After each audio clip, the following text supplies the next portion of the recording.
I'm Dan Poblocki. You are listening to Our First Fears, a podcast about gateway horror, past and present, with creators currently working in the genre. Today, I'm thrilled to be speaking with a writer whose name lately is on the tips of every horror fiction fan's tongues. Daniel Kraus, best-selling author of the recent hit novel, Whalefall, which has been one of my personal favorite reads this year.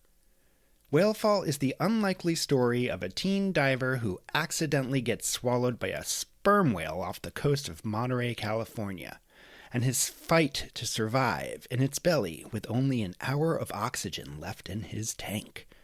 But it's so much more than just that. It's a story of broken families and grief and communing with the cosmos and nature as deity and Daniel put so much research into this book, trying to make it as scientifically feasible as possible, and it's just remarkable. I can't say enough about it.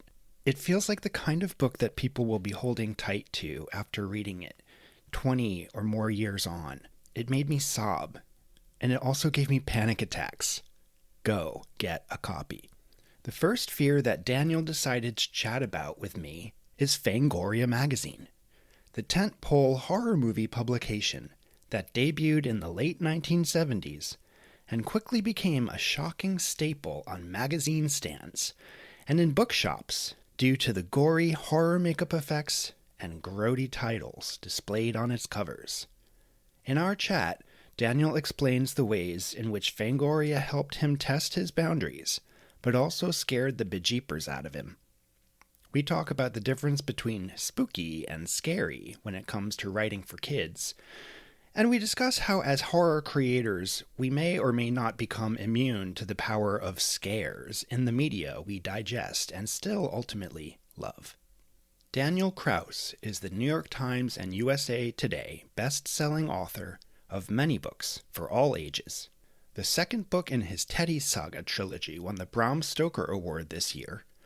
He's the co-creator of The Shape of Water with Guillermo Del Toro and the co-author with George Romero of the magnum opus novel The Living Dead. I mean, what? He's written episodes of the new Creepshow series streaming on Shudder, and his other collaboration with Del Toro, Troll Hunters, is a hit animated show on Netflix. One of my favorite horror comics of recent years, The Autumnal, was written by Daniel and drawn by Chris Sheehan.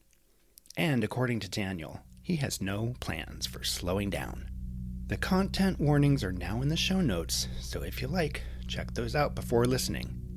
Now, turn down the lights, turn up the volume, and get ready to explore our first fears. Hello, Daniel. How's it going? Oh, it's going pretty good. How you doing? I'm doing great. Just before we started recording, I was saying that it's so nice to see your face in person. You mentioned that you think that we've met briefly in passing, and I feel like that might have been a fever dream. But anyway, it's thinking perhaps.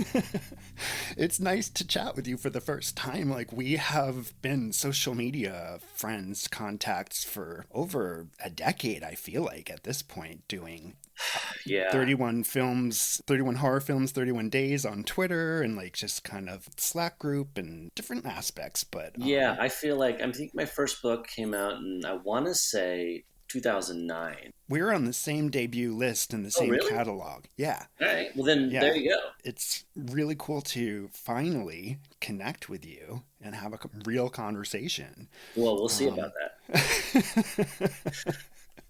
I'm actually a little nervous too. I find you, I'm going to be honest, I find you a little bit intimidating. Yeah, no, it's funny. I hear that every once in a while, and I don't get it. But there must be something to my steely gaze that unnerves people.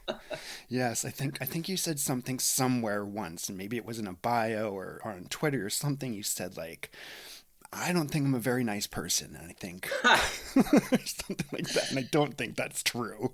I don't know. I must have been in a bad mood. I wonder what I was getting at there. It is true that I don't know how to describe it without making it sound like I'm a terrible person. But Well, Like, you're allowed to do that too if you want. I don't think I'm a terrible person. I think I'm what in the old days might have been called a straight shooter. There you go. And I work hard, and I expect the same of the people I work with, and I think There you go. I hope that if you were to interview people I worked with, they would say I was a lovely person to work with. But it is true that like sometimes I'll talk to other authors around like the holiday times, and they'll be like, "Oh, what gifts did you give to your editors and people?" And I'm like, "What? People give gifts to them?" So there are like elements I think of like niceties that I maybe am lacking that don't occur to me, stuff like that. I can relate to that. I oftentimes will completely forget about these ways that people treat, their professional contacts. But anyway, it's nice to chat with you. I hope that you don't, scare me under my desk. But no, I'm going to make a special effort to be so kind. So we're here. You brought the topic of Fangoria Magazine to the table today for our First Fears chat. And before we get to that, I was wondering if you could tell listeners about yourself, your work, and your relationship to the horror genre. Well, let's take those in order, I guess. But myself, I grew up in Iowa, and I think that is worthy of saying because I think it does color a lot of my work and kind of my worldview. I grew up in a small town surrounded by small towns, filled with small towners. And I don't have a lot of, I think some people from this background kind of feel nostalgic about it. And I kind of have the opposite feeling. I don't have a lot of good memories of places like that. And I think that shows up in a lot of my work. Now I live in Chicago. I write in, I would argue, various genres, but all of them sort of at least nudge up against horror a little bit.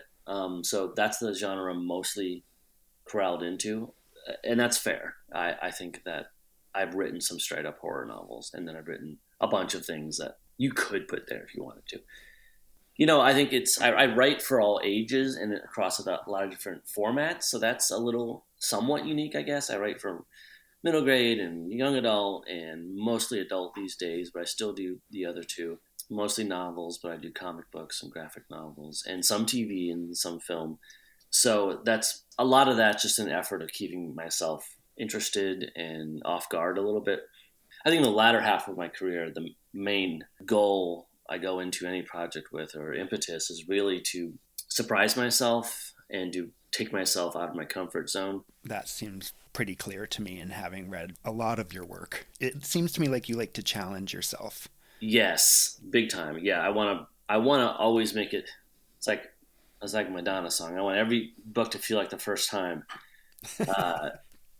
And so I can't ever kind of rely on my old tricks when I write.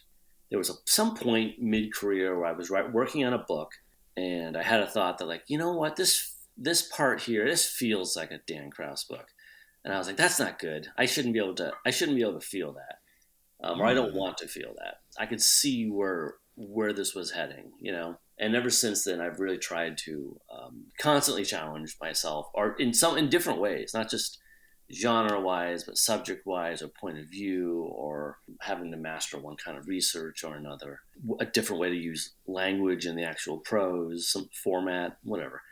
As far as like history with horror, was that the third part of it? Yeah, your relationship to the horror genre.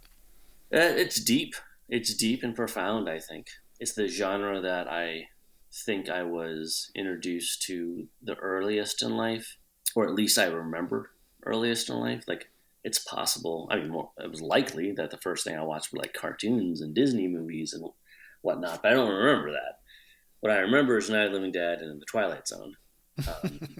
Being really young, 5 or 6 years old, and watching those things. It was my mom's doing. She was really into horror.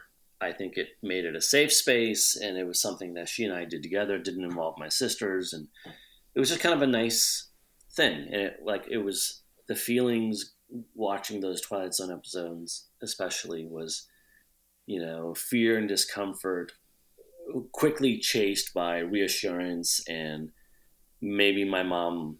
How you can laugh at horror because it's like it releases tension, kind of like having that reaction and. And it's just being kind of a nice little safe roller coaster to be on. So really from from a very, very early age, I was interested in horror and its effects on me. And that continued to be a source of fascination throughout, at least through high school, where I went through periods, particularly in late grade school and middle school, where I had dramatic reactions to horror, which we're going to talk about today. Oh. So it wasn't always, sometimes it was a really safe, fun genre to me, and other times it was an unsafe place. But you said your mom made you feel like it was a safe thing Yeah. after like those. In what way did she help you figure that stuff out? Like Well, I just think, just being there, or just having this experience yes. with I her? mean, I think it would be a legitimate reaction to see scary stuff when you're quote unquote too young and then just kind of run from it. There's something, I mean, that's a legit reaction. Seeing those scary things in her presence and with her sort of guidance, she would say, "Oh, I love this episode of Twilight Zone. It's so scary." So right away, you kind of have that dual idea, like, "Oh, you love it and it's scary." And so there were a lot of oversteps there, where I would see an episode, and this would go on through various movies and stuff as I got older, where I'd see something that was too much for me, and I would retreat. But I would never retreat for long. I would keep pushing and testing myself, like quite purposely testing myself with things that I thought would be too scary. A lot of times I would go too far, but I was definitely trying to poke myself and prod myself into uncomfortable spaces, and I still do. It's hard now because now really nothing in media scares me. There's things in life, of course, that Yeah. scare the hell out of me, but I don't ever get scared watching a movie or reading a book anymore. It's been many years since that kind of stuff could scare me, but that doesn't mean I don't love it and still appreciate it. Do you miss being able to have that kind of response, or is that something you It's just a kind of got great over? question. I think I probably do. I don't. The way I answer that makes it obvious, I guess, that I don't think about it a lot. Like it's just sort of. I think there's also a safety to it. Like I kind of know that you could put anything in front of me, and I'm not gonna get scared. I'll find other kind of responses that'll be satisfying to me. Every once in a while, there'll be like some fringe toxic object, like some underground Japanese film or something that people will say, "Oh, you can't, no one can handle this," or something. And so every once in a Yeah. while, I'll see something like that, and I'll have a twinge of nervousness, like, is this going to be the thing? And it usually isn't, but I would say overall, though I probably miss it a little bit, I don't. Overall, I probably don't miss it, like Yeah. because those were tumultuous times.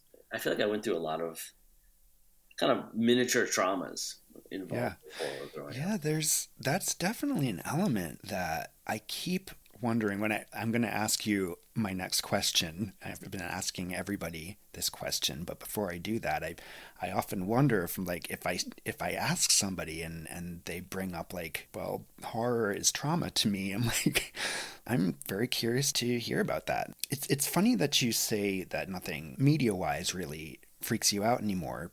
I just want to say really briefly that I oftentimes feel the same way as well. But having read your book, Whalefall, in the past several weeks, I have to say the scene where the whale swallows your main character absolutely gave me a panic attack. Hmm. So Yeah, thank you, well, thank you for that.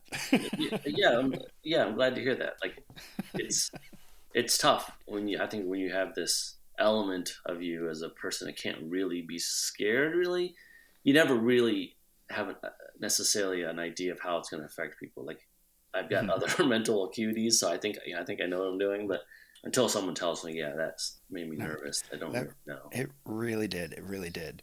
Now, I'm going to go on to that question that I told you I was going to ask you. Okay. Can you tell us the first time you remember feeling frightened?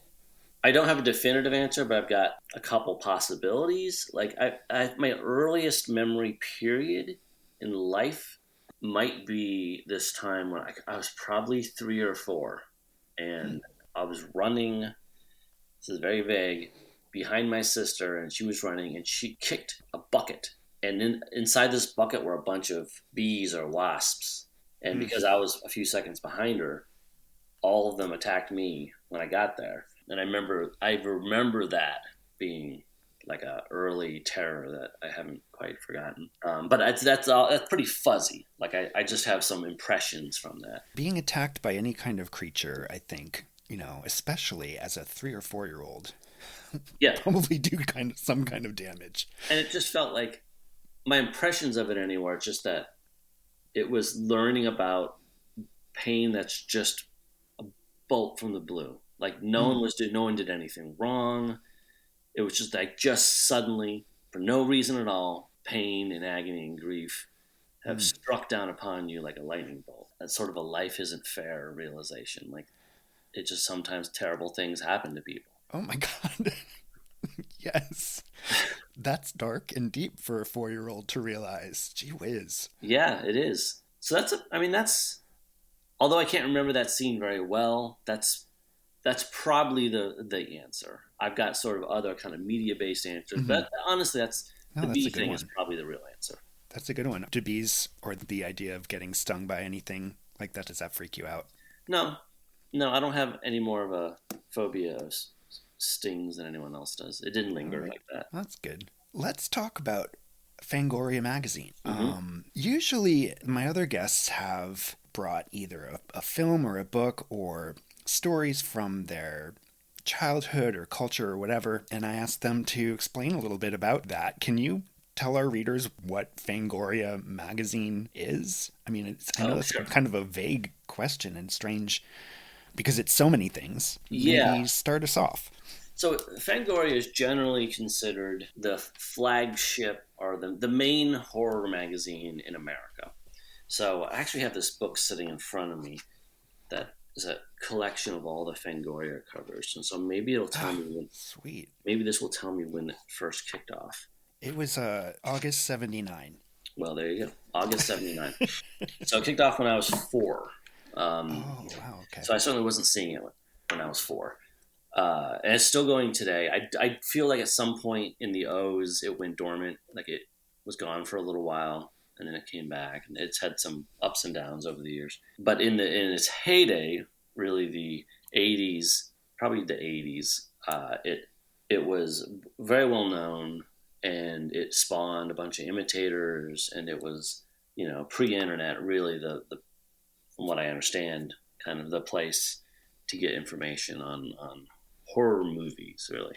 Mm-hmm. So, I mean, that was great. I was going to ask you what your experience discovering it was. Yeah. Do you remember your first experience or your reaction? Totally, yeah. So, based on this book that I have, which has allowed me to sort of pinpoint my experience, it looks to me like I first ran into it probably in 1986. So I would have been 11. So this certainly isn't like, the first time I've been scared by anything. This is a little ways beyond that. And so I was in this small town, as I said, in Iowa, and we had one bookstore, I guess. It was called Kramer's Books and Gifts. And it was kind of a dime store. This is the only place in town that had like paperback book racks. It had Hallmark cards. It had various little gifty type things. It probably had candles or something. I don't know. And then it had some magazine racks. And I would just kind of go there and hang out. Like it was like people would decades later go hang out at Borders or something. But it was, tiny. Yeah. And so a lot of the early books that I bought and stuff were just whatever they happened to have, because it was in retrospect, it was a tiny selection. So I would browse the magazine racks as well. And there was one rack that you could tell had like the Playboys and stuff, because they had like, I was too scared to ever like pick those up or anything, but they were like in bags. They're like little baggies. Yep. And right near the nudie mags, I saw, because of how they're filed, you can only really see the title of the magazine. And I saw one that said Fangoria. And I lifted it up, and lo and behold, it was a horror magazine. So I'm an 11-year-old kid. I really like horror, but like I don't know anything about it. I'm just like randomly renting movies at our local video store, which itself was the size of a closet. I mean, tiny little video store.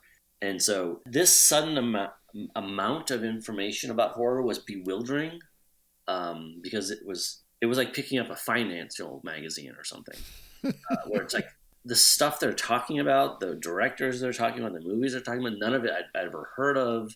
And I doubt that I bought that first one that I saw, but I eventually did start buying them. Like, had the guts to take it up to the counter, which probably did feel a lot like, you know, an older kid taking a Playboy or a Penthouse up to the counter, because it was gross.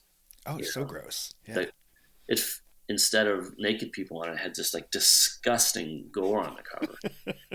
So it took some guts as a little kid to take that, put it in front of what I remember as elderly. They were probably 30, but in my head they were elderly women who were working there. And, do you remember the first, what was on the cover of the first one you bought? I think so. Looking at these magazines that I have, it was almost certainly during 1986. So I can't be exactly sure which episode or which issue it was, but the first one I really for sure remember owning was October 1986. Wow. And the main image on it was The Fly. So David Cronenberg's The Fly. It had a picture of sort of the fly's final form. Wow. And then in the sidebar... That's a good one. Yeah. And then in the sidebar, I had a couple other pictures. One from Texas Chainsaw Massacre 2 and Night of the Creeps. And it's just really gross photos. By the way, there's also a little headline. I don't know what you call it. A little tiny headline at the very top of the magazine that says, "Stephen King retires?" ? Exclamation point. So I don't know. Apparently he didn't retire, but that was a story back in '86. I only recently went back, like after you suggested this, and realized that on Fangoria.com now, which is a thing that exists, they have archives that you can scroll through all of the entire magazines. And I don't know if I've ever had the experience of actually reading it, you know, like as in my little kid head, I was probably around 1986. I guess I'm a couple years younger than you. I just remember it was the pictures, and that was what I was drawn to. But it was so fascinating to go back and read like issue number 1 and see these are the things that are upcoming in production. The Shining, you know, like what's that going to be like? We have lots of anticipation. Like, can you imagine not knowing, like living in a world where like that movie hadn't come out yet, and you're like, it's on your sort of radar, and you haven't seen it yet. It's so fascinating to go back through those archives, and I can't wait to go back and look at more of them. Yeah, it's pretty neat. It's that you phrased it perfectly. It's like you can't imagine a time in which these things weren't already enshrined in the culture in some way. Yeah, like the big ones too, like The Shining or The Fly, or, you know, when you picked that up or you started to become aware that Fangoria was a thing, were you scared by the covers or the things that you found inside of it, or was it just simply an intriguing kind of task for you? I was scared, yeah. And as we talk, I'll get into more specifically some traumatic moments, but it was the same kind of thing I was talking about before. It both intrigued me and scared me. That's why I'm guessing I looked at a few issues before I ever purchased one. Like, I wanted to sort of test myself with, not only can I purchase this, can I own it? Can I have this cursed object in my house? Mm-hmm. And am I brave enough to page through it? Because with Fangoria, you never knew what the next page was going to have. It's going to be some close-up of some effect that was probably in the movie for 1/2 a second. But they have the full lingering close-up of this effect that they had to basically cut out of the movie because it was too gory, but you could just stare at it in the magazine. So it was definitely a fear, and I remember like sitting outside in the broad daylight and reading it, as opposed to reading it at night in my room or something. So as you sort of consumed and digested what you were seeing there, I want to ask, like, how did it color your expectations of what quote unquote horror is or could be, like at that time? Like, how did that magazine influence you? I guess at the most basic level, it functioned as, in a way, like Stephen King's Danse Macabre had functioned for me around the same time, where they both were constantly referencing things that I had never heard of, and not quite as much as the Stephen King book, but and couldn't get my hands on. So Fangoria was really referencing all these movies casually, and all these directors and special effects creators that were just, it was several levels beyond where I was, and I couldn't really follow it. Like I remember reading this big article about Evil Dead 2 and the special effects in Evil Dead 2, and I had no idea what Evil Dead was. Yeah. Yeah. But they were like lavishing all this attention upon it on a sequel to a movie that I didn't know what the first one was. Like I was just lost. It was like I was reading a magazine that was published in a different country. Like I understood the words, but I didn't have the context for any of them. So it opened the door. Like it felt like it was giving me a glimpse of this bigger world of horror, and most excitingly, and probably this was the big thing that made people love it so much, is that it presumed a community that I certainly didn't have. I had maybe a friend or two who would watch these movies with me, or in one case, I had a friend who had an older brother. A lot of times when we were over at his house, the older brother would be watching Texas Chainsaw Massacre or something in their living room. But this magazine suggested that there were hundreds, perhaps thousands of people like me out there who, and it kind of legitimized it. Like, oh, this is this, in our video store, the horror section was in this scary little dark little cubby at the very back of the store. It didn't have an adult section, but it felt like the adult section. Like it was just like this dark, light couldn't get in there, and you just had all these scary looking VHS tapes.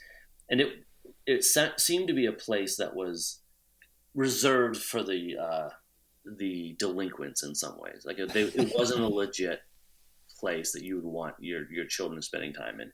And the magazine seemed to say the opposite. Like, no, we're putting together a whole magazine about this, and these people who are making these things are artists in some way, and we love their mythology, and we talk about it. The time that I was really hitting Fangoria was right around the time that Nightmare on Elm Street 3 was coming out. 3, okay. And that was, for me and a lot of other people, that was a really big door for horror. Like, there was a certain fun to Nightmare 3 that it really blew out the doors off a genre that I was already interested in. And at this exact time, they were covering Nightmare on Elm Street 3 like in every issue. Like they just kept covering it. There was a safeness to Nightmare 3 that wasn't there in Nightmare 1 and 2. A sense of fun.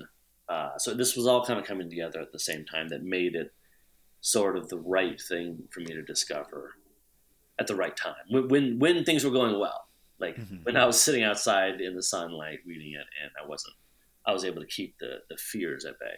I never bought a copy, I don't think, but for me, it always did feel a little bit too intense for me to pick up and take home. And actually, I think my mom probably would have been like, no, this is not coming into my house. I'm pretty sure I never showed it to my parents.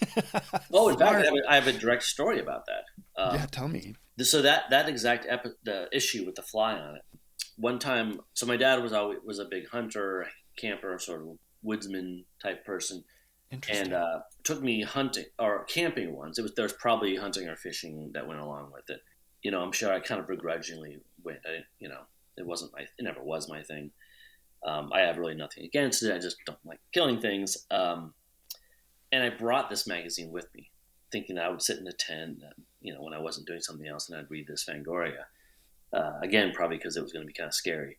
And he saw it, and he looked so disappointed in me, that I went camping and then brought a magazine, and then worse, it was like this kind of magazine. So that was probably the one time one of my parents saw the magazine, and the reaction was so negative that I really felt a lot of shame, and I'm sure I hid the other issues that I had. And my Fangoria era was very brief. If it was 2 years, I'd be surprised. Like it was a very narrow expanse of time, but in that expanse of time, it had an impact on me. There were several incidents that really jarred me a little bit. What do you mean? Well, here's my story. Here's my main story. Yeah. So occasionally Fangoria would put out, I don't really know this for sure because it's not in this book of covers I have, but I think periodically they would put out poster books. So it'd be like the Fangoria poster extravaganza or something. And there wouldn't really be any articles. It would just be posters. And sort of at the height of my boldness, I purchased one of these poster books.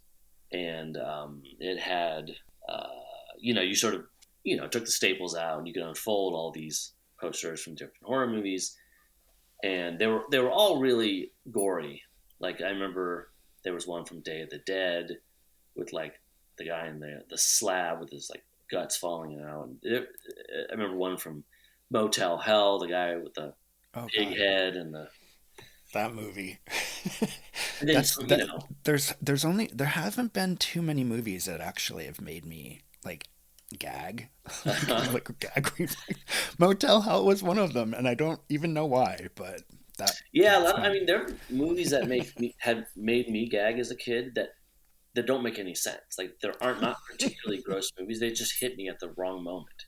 Yeah. So I have my own, like The Stuff, for example, Halloween 3. Like these are not super intense movies, but they bother me in some way.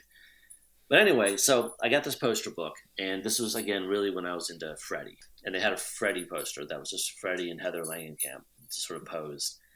So I took out this poster, and I was like, I'm gonna hang this poster up. Like these again were just like self tests. I had at that point in my brain really done everything I could to make Freddy non-threatening. Like I was in class, I was writing these things that I called Freddy comics that were like comics that starred Freddy and his Freddy family. Like they were silly. I had written one of my early books. I say that in quotes. That was really my imagining of Friday the 13th Part 4 before it existed. So I was really claiming Freddy and diffusing him in a lot of ways. So he wasn't really a figure of horror. So I figured when I put this poster up, that would be sort of the final stage of this guy doesn't scare me at all. Even though his face, when you linger upon it, was still kind of gross.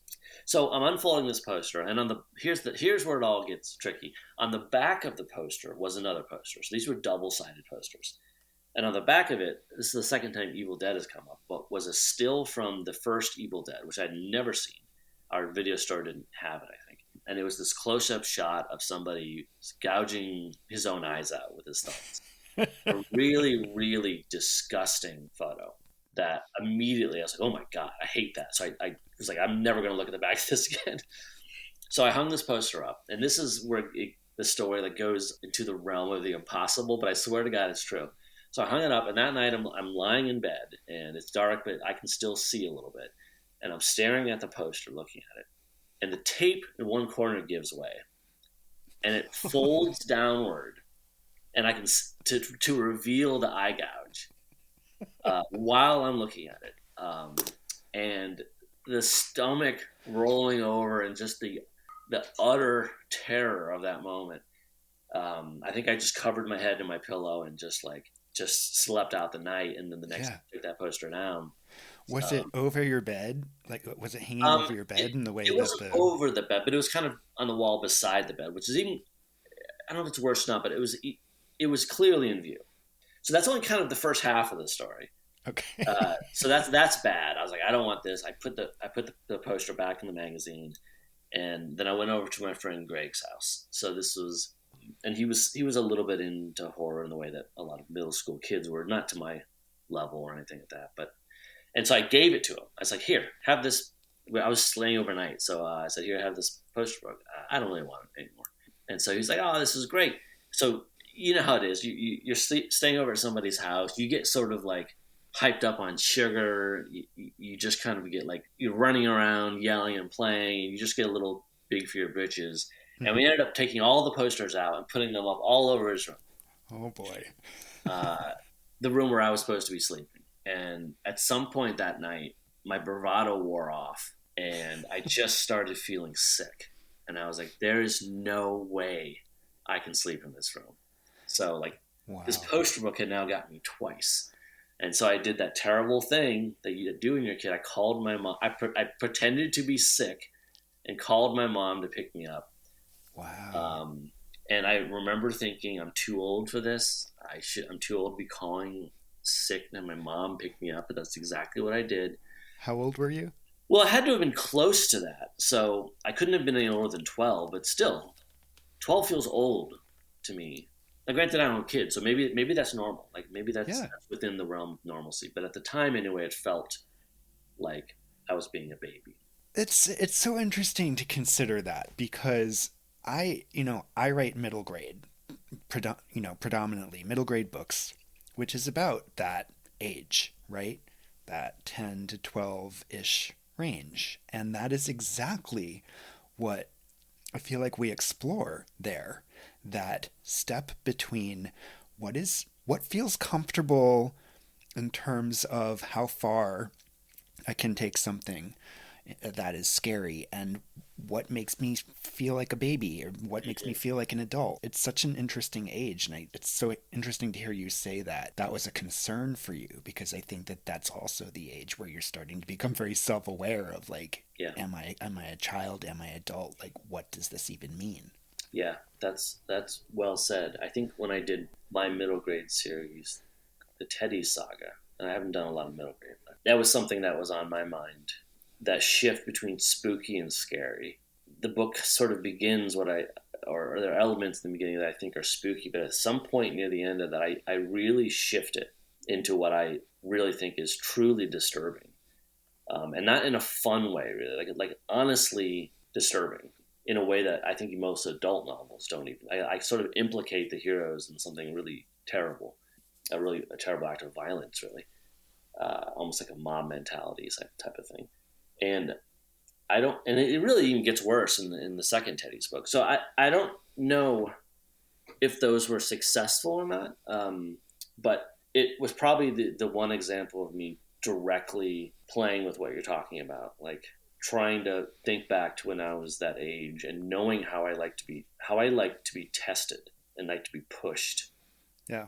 I knew that if I pushed that way in my own work, I was going to lose people all over the place. I was going to lose scads of readers, but the few that would get a charge out of it, even if it was a negative charge at first, might remember it forever. In the same way that I remember some of the things, whether it was in Fangoria or movies that I saw, some of these images that made me feel a certain way, and then made me react and come back to it and start building a harder shell and knowing what my limits were or what they Mm-hmm. how much I could push past them.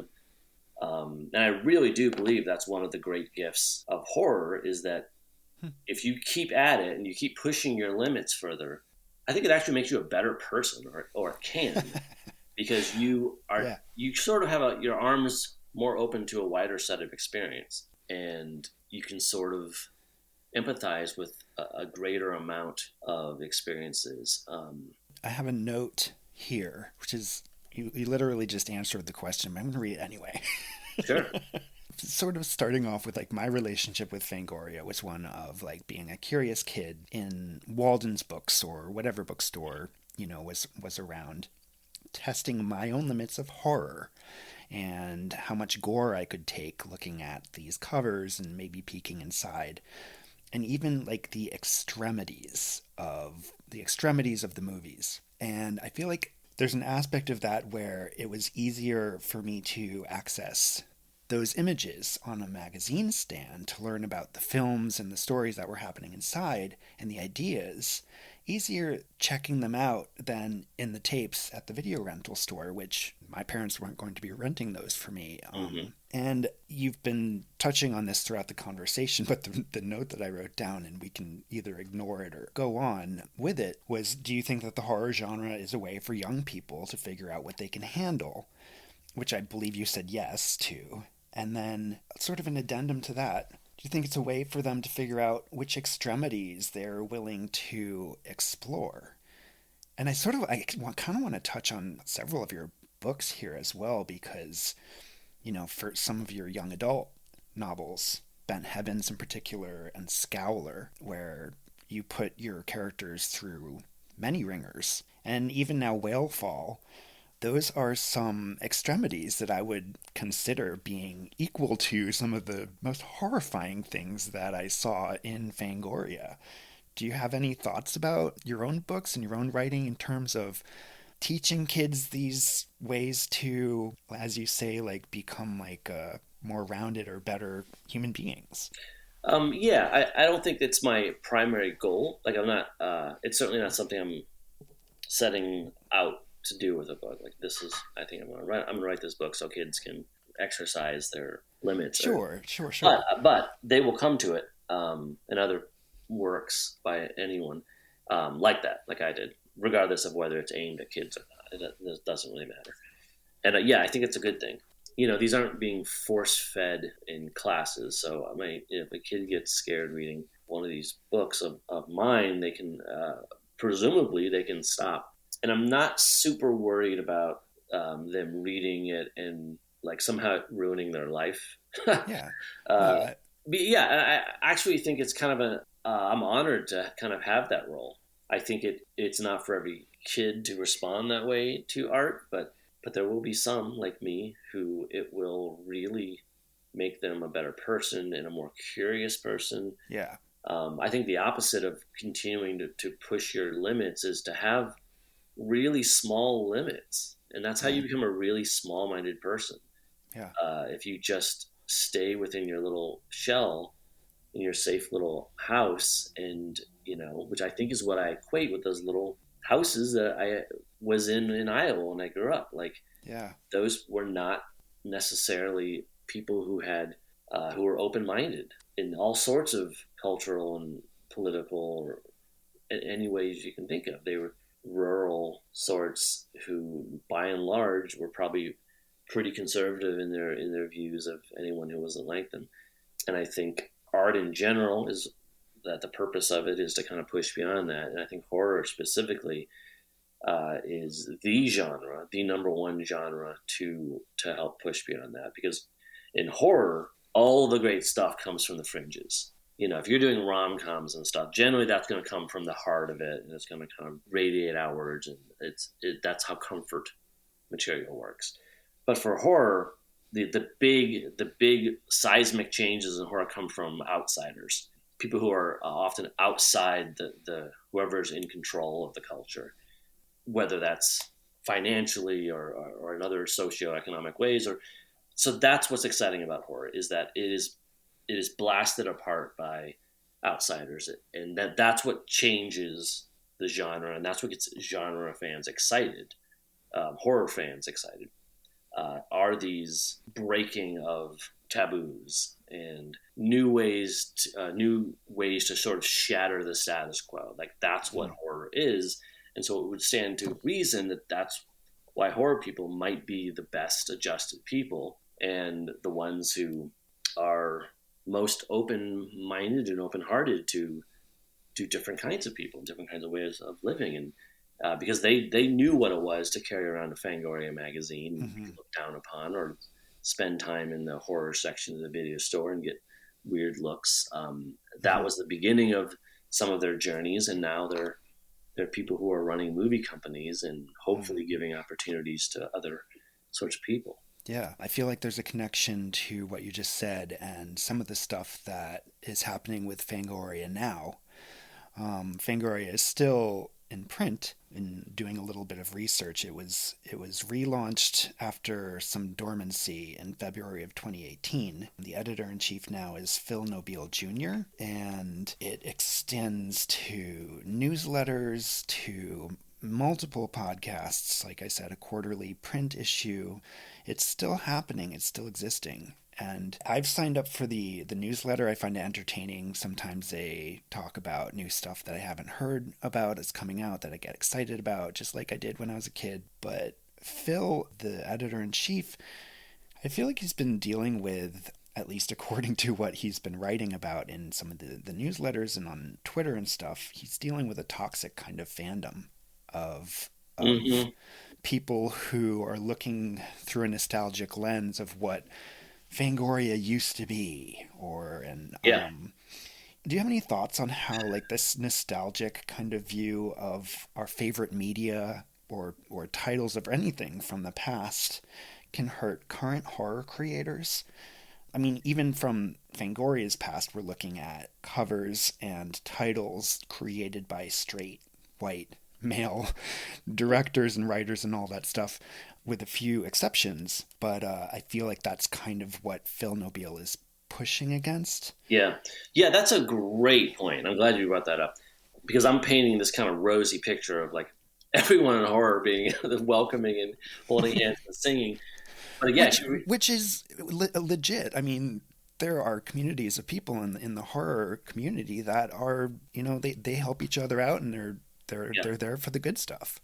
yeah, and I would wager that were you to have a sort of genre rumble between the various factions, that horror might be the most all around welcoming. But Phil might have a different point of view in that. It does seem, if you kind of read between the lines, or really just sort of in the lines of what Phil writes about in some of his essays, that there is a heavy element of toxic fanhood out there, and I think a lot of that shows itself when, exactly like you're saying, they make a new version of Ghostbusters with all women and people lose their fucking minds. Or, in a smaller scale, like they made a remake of Black Christmas that I think was women filmmakers. There was a similar sort of reaction. And yeah, there's definitely an element of an undercurrent. And this probably happens in every field everywhere. Like, as we can see, like kind of politically in America, like if you take giant steps forward, there's going to be just like in an ocean wave, there's going to be an undercurrent that slides back harder. As far as you push, it's going to cut back, and there's going to be people who say, why can't things be like they were? White. Mm-hmm. I like the old magazines when it was just blood and tits, and that was it. Why does it have to have anything more than that? Right. Most of the people have no idea what they're talking about. Those are the same people that, when I worked on The Living Dead with George Romero, were like, why did you make George Romero woke? And I'm like, are you insane? George exactly. Invented woke. So, a lot of these people, they're going off some odd gut reactions of senses of ownership that they have to things that they have no part in. This is like, I mean, hell, horror is one thing. We could talk about Star Wars or something where people just poop their pants thinking that they have some sort of right to have some sort of say in any of these pieces of art, which they absolutely do not, and that's ridiculous. And they should just go home and burn their little copies of Star Wars or Fangoria or whatever they want and just go away. Exactly. We don't want you. So yeah, that no doubt that exists. Yeah, and Phil, I think, is doing a good job working against that. Yeah. Having found the archives and going back to issue number 1, which had Godzilla on the cover in August of 79, what Phil is dealing with and struggling through and working against, I feel like, is in stark contrast to what the very first welcoming letter from the editor to readers was at that time. And I just want to read it aloud, a part of it, to you, and I hope it's not too long, but I feel like it's important. And this is by Kerry O'Quinn, who was one of the co-creators of Starlog, Cinemagic, Future Life magazines, in addition to Fangoria, and he was the publisher at this time. And it's from the welcome page. It says, "There's a spirit of adventure and of romance inside everyone, especially inside young people. Unfortunately, as they grow older, many lose that spirit, and slowly, perhaps without knowing it, replace it with a sense of frustration, cynicism, and bleak indifference. In other words, as they mature, they gradually give up expecting that life will be exciting and wonderful. They grow up and start dying. But that doesn't need to happen. In fact, the people who hold on to their spirit of adventure are the ones who fill their lives with exciting pursuits and projects, turning their hopes into realities." I thought that was really remarkable and special, like a really interesting way to start off this magazine that eventually turned into hardcore gore posters and features and really stuff. Kind of idealistic. What do you think about that? Like, what do you think about what he's saying there? And do you have a response to that? If not, like, that's okay. Well, it does kind of sound like, even way back then, was that 79? You said? Yeah. The writer of that letter seems already aware of toxic fanhood back in the 70s. So it's like people don't change. It's just how much we're aware of them now. Mm-hmm. Sort of how they can broadcast themselves more has changed. I think that's It's a nice letter. Like Yeah, it's a it's nice sort letter. of sets up Fangoria, or maybe more broadly other things like it. It sets up a more idealistic idea of fanhood, I think, as a way to hold on to things that made you happy when you were young, Hmm. Hmm. which is maybe a bit simplistic, but like Hmm. certainly a truth to it. Like Hmm. I'm not much of a fandom guy, but except with one huge exception, Night of the Living Dead. I'm obsessed with it. Yeah. And if you were to be able to pan around my room, I have Night of the Living Dead everything. And I know part of that is hanging on to how I felt watching Night of the Living Dead with my mom when I was 5 or 6 years old. There's no doubt about that. Wow. But it's all other things too. It's a movie that has changed with me as I've gotten older and evolved with me. And one of those like all great works of art, it means something different to you at different stages in your life. So there's that Yeah. too. Yeah. Yeah. And I think that letter is trying to kind of encapsulate some of that. Hmm. Um, The sentence that he says, he's talking about young people. He says they grow up and start dying. It brings me back to an aspect of your own work that I have noticed. And I've read a lot of your books, and in your novels, a lot of your narrators or characters are often making a plea, either to other characters, to the audience, or to themselves. And I feel like that plea is to live. Even in Whalefall, the main character's father, Mitt, his call to waking up his children is sleepers arise, which I feel like is a similar plea to live. mhm. Is there a connection between that plea to live in your work, to arise, and I don't know, like aspects of fear or tackling fear, especially in the horror genre? Like a kind of like finding a comfort and safety in the midst of chaos, or I guess what does to live mean to you? Yeah, I think that's really interesting. Um, I think it might have something to do with kind of wanting people to do what I did as a kid and extend that into their adult lives, like push yourselves. I think again this roots back to my growing up in Iowa, where I felt surrounded by people who seemed like they were done growing at age 16. Like Hmm. there were no more evolutions to be had, and some of those people I've seen since who that maybe it didn't happen until they were 60 years old, but like they moved away from there, or they remarried to someone who changed their way of thinking, or something like that, where they sort of woke up again and they sort of lived again. In horror terms, they were sort of resurrected, Mm. uh, and were able to live and to grow. And there's sort of a refrain in one of my books where it was like, where I'm talking. It's kind of an amended quote from George Romero, which was, it's horrible to have your heart hardened. And I think that feeds into this too. Like, that sounds to me like another way of saying what the person writing that letter in the first issue of Fangoria was saying. Keep your heart alive. Don't become deadened to the world around you, because we know what happens when that happens. You start becoming convinced that QAnon is a thing, and Pizzagate is a going Hmm. concern. When there's nothing out there in front of you, you just sort of dig deeper into these sort of black holes. And I think a real way to work to avoid that is to partake in art, and that's what it's there for. To keep your mind fresh and working. Like, kids sort of are, to some degree, have that baked into their lives. They go to school, they're getting fed new information all the time, and maybe if you're lucky, that continues through college, but that sort of ends. You suddenly find yourself 30 years old, and that kind of new input that used to keep you so vibrant and alive kind of ends, and suddenly you're just binging a show, and there's no one after the other, and there's just sort of an overall kind of deadness.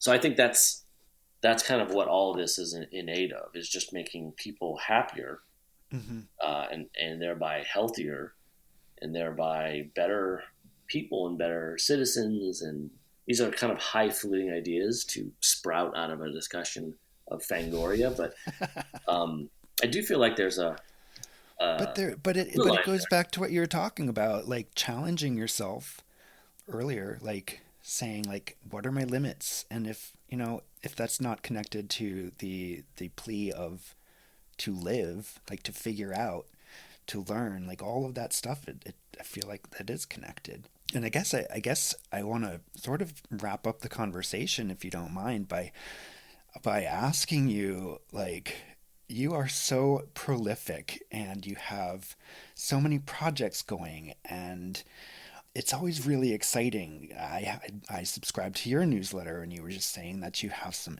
totally amazing, excellent, very exciting things to you, things that are coming up that you can't talk about yet. Mm. But my question to you is, how do you keep it going? How do you keep the energy up for these projects that, in my mind, seem like endlessly pouring out of your brain? How do you do it? Well, first of all, like it's not necessarily entirely a positive thing. I mean, it's we do live in America where work is prized above all else, so it's like it kind of it's easy to get dazzled by my output, but Fair. there's a downside to all of it. Like I love writing to an extent that I would do it all the time, day, night. I wouldn't take holidays. I just love it. It's my favorite thing in the world. But the downside of that is you lose connection with people. Mhm. You don't maintain relationships as you should. There's all sorts of negatives to being kind of obsessed. And then you wonder, why are you obsessed? What are you what are you hiding? What are you avoiding? There's like all these kind of deeper questions. So yes. So that aside, thank you. Um, it does make me happy to be prolific. I just like I just like it. Writer's block is a foreign thing to me. It's more the opposite. Like I don't. I've got this out of control spigot of sort of ideas, and I know I'm not going to get them all written. And there's so many different things I want to try, and different genres I want to try, and things that excite me. There's not really creative burnout in that way. I do have moments, and I'm living in one right now, and will be living there for the next few months, where the amount of things I need to do at once is worrisome to me. I have so many projects, and there's no way to stop them from overlapping for the next few months. So that'll be a challenge. Thankfully, they're very different, and that's always very helpful Mhm. if I'm working on three projects, and one's for kids and one's for adults and one's a comic book or something, and they're also wildly different that they don't really infect each other, Mhm. and in fact act as palate cleansers to each other. Mm. They might even, if it all goes really well, they could actually help each other by like Mhm. clearing my brain every few days. So that's the hope. We'll see how it pans out. Usually, it all ends up okay. In fact, it always has ended up okay. So I Yeah, really exactly. shouldn't worry. I'm gonna get this. I'm gonna get everything done, and I get things done to my satisfaction. There's only one time in my in career where I have a book that I didn't write to my satisfaction. It's just it's another story, and that will bother me to my dying day. So that will never happen again. I will make sure of it. So yeah, I don't know. I don't know. I mean, ultimately, it's my own problem. It has societal benefits, but I'm obsessed with this in a way that other people might be obsessed with playing video games or something. It's just that my Right. obsession happens to have a at least one positive output to it. Yeah. Is that I could create this art and some people like it and I get some money for it. But like any other obsession, it has its negatives too. So it's not all perfect. Well, what is? I mean, I think it's interesting to hear you sort of express that in that way. I do think that it's important for us as artists and creative people to refill the well, and I'm a person who has lots of ideas too, but for me the writing block comes in a strange way where it's like I know what I want to write. My body just doesn't let me sit down in the chair. Mhm. Yeah. So I feel like it affects everybody differently. Sometimes that's a scary thing, and sometimes it's an inspiring thing. I don't know. Did you have anything else you wanted to say about Fangoria or?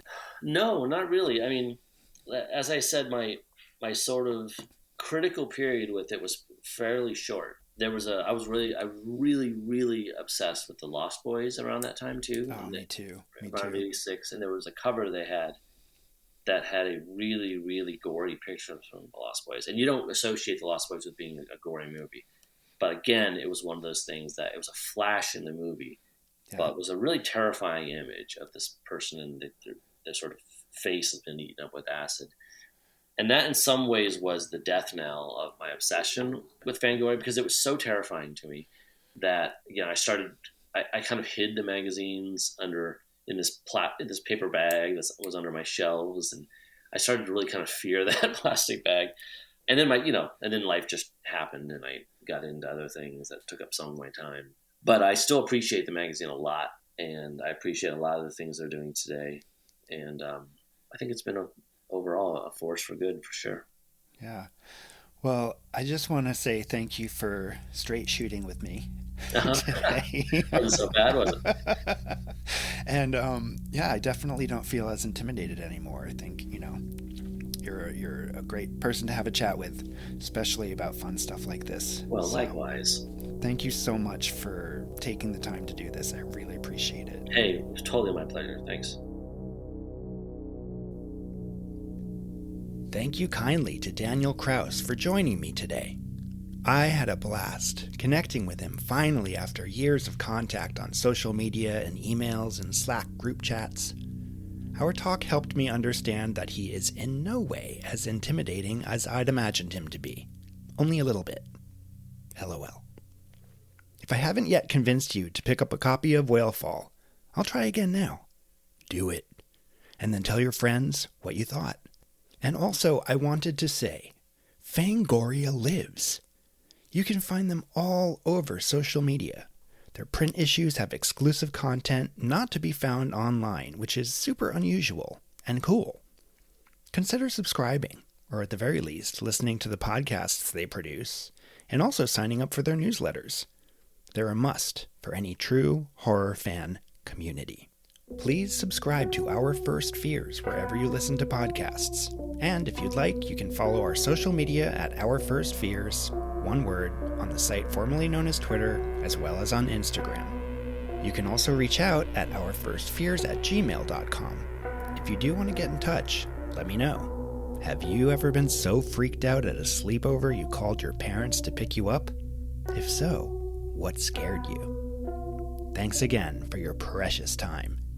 I'm Dan Poblocki, wishing you sweet dreams and pleasant nightmares.